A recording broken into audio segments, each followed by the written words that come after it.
नमस्कार दोस्तों, मैं स्वागत करता हूं आपका मेरे चैनल स्टॉक आई क्लब पर। किसी भी चर्चा को स्टार्ट करने से पहले मैं एक डिस्क्लेमर दे देता हूं। मैं सेबी रजिस्टर्ड रिसर्च एनालिस्ट या फाइनेंशियल एडवाइजर नहीं हूं।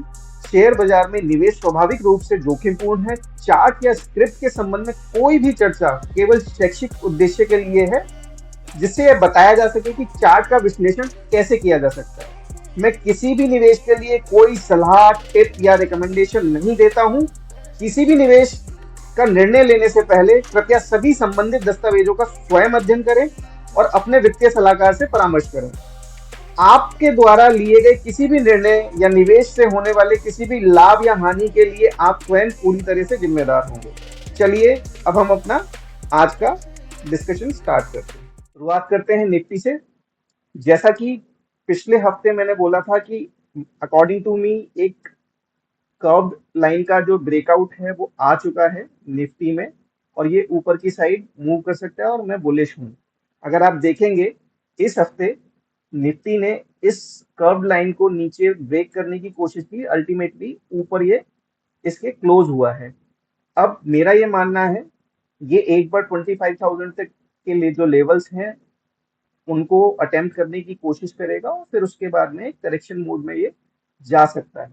आज हम एक और इंडेक्स के बारे में चर्चा करेंगे जो कि मुझे लगता है आने वाले समय में एक अच्छा मूव दिखा सकती है। हम चर्चा करेंगे निफ्टी आईटी इंडेक्स के बारे में।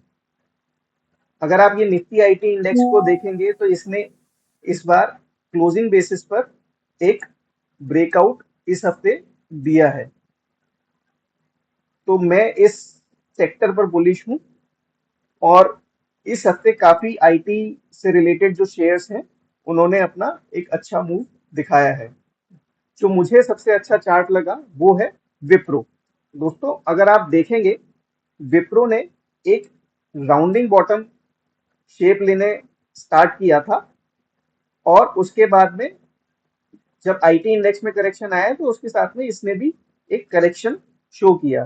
तो यहाँ से इसने ऑलरेडी एक मूव दिखाया था रिवर्सल का साइन देने के बाद में, और अगेन इसने अपना एक रिवर्सल वाले जो पॉइंट पर आकर एक रीटेस्ट किया और वहां से इसने अपनी अपवर्ड जर्नी स्टार्ट करी।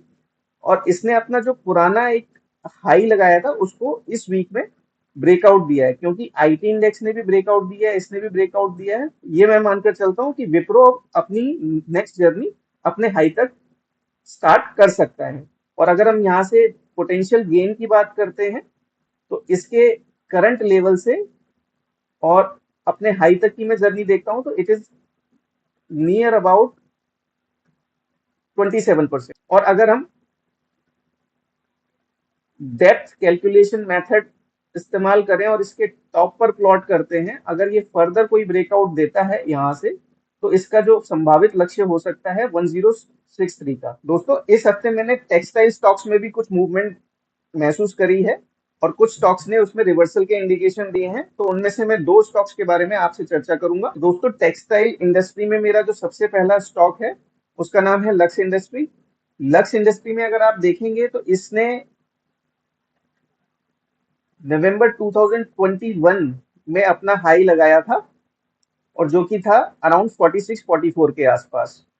उसके बाद इस स्टॉक में करेक्शन आई थी और इसने अपने जो 2018 के लेवल्स थे वो भी ब्रेकडाउन देकर ये जो इसने लो लगाया करीब करीब 1000 रुपीज के आसपास का लो लगाया इसने। अब अगर आप देखेंगे तो एक ये राउंडिंग बॉटम की फॉर्मेशन हो रही है, और इसने जो अपना एक रेजिस्टेंस लेवल था सितंबर 2023 का उसको ब्रेक किया है। और यही अगर आप पास्ट में भी देखेंगे तो पास्ट में ये जो लेवल था ये करीब फेब 2020 का था, और इसने इसको फेब 2021 में ब्रेकआउट दिया था। तो सेम लेवल को इसने यहाँ पर ब्रेकआउट दिया है विद वॉल्यूम। और इसका अगर आप देखेंगे, अगर आरएसआई से भी हम एनालाइज करें तो यहाँ पर आपको एक डाइवर्जन महसूस होगा। यहाँ पर जो प्राइस है डाउनवर्ड जा रही है और आरएसआई अपवर्ड जा रही है, तो इसमें एक आरएसआई डाइवर्जन है और दूसरा एक रिवर्सल का ब्रेकआउट है। अब इसमें हम क्या कर सकते हैं, मेरे अकॉर्डिंग यहाँ पर इसमें थोड़ा सा वेट करना चाहिए। अगर ये हमें 1750 के लेवल्स के आसपास मिल जाता है, जिससे कि हमारा जो रिस्क रिवॉर्ड रेशियो है वो थोड़ा बेटर हो जाएगा, क्योंकि इसमें एक ही कैंडल 21% की है। तो अगर ये 100 पॉइंट्स नीचे मिलता है तो हमारा जो रिस्क रिवॉर्ड रेशियो है वो it will be little better. और अगर मैं करंट लेवल से भी इसका पोटेंशियल देखता हूं, तो इसका जो पोटेंशियल यहाँ इस लेवल से जो हाई तक आता है वो करीब करीब 150% का आता है। अगर इस स्टॉक को अगर हम देखें तो रिटर्न अगर 150% हमें ये आने वाले 1 से 2 साल में भी देता है तो ये एक बहुत अच्छी रिटर्न हो सकती है।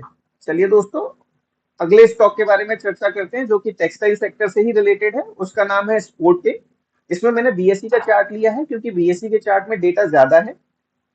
कुछ भी डिस्कस करने से पहले हम इसकी पास्ट परफॉर्मेंस के बारे में चर्चा करते हैं। पास्ट में जब